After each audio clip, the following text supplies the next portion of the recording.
there will be delays in terms of patients getting appointments to be seen by the urologist because there are just so many patients. I cannot speak to the public institutions because I don't work there, so I don't know what happens at KPH or Spanish Town or so.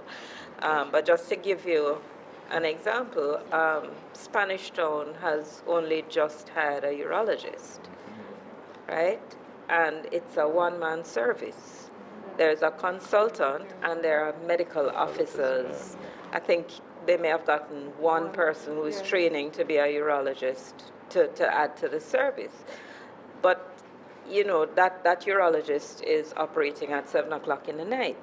You know, on a Friday night, they're still doing cases. So it's a burden on the physicians. It's a burden on the patient who has come there from morning and has to spend the entire day waiting for the treatment. So I think one of the things is that we need to increase the number of specialists.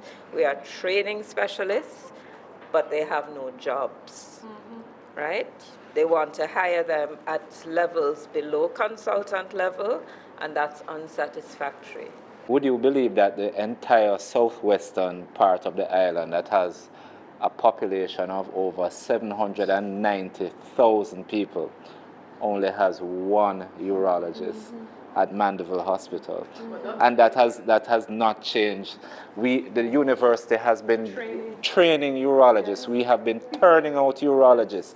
St. Anne's Bay just got a urologist. But the government of Jamaica is not putting the urologists in the public hospitals to serve the population. How can it be that the entire southwestern part of the island only has one urologist?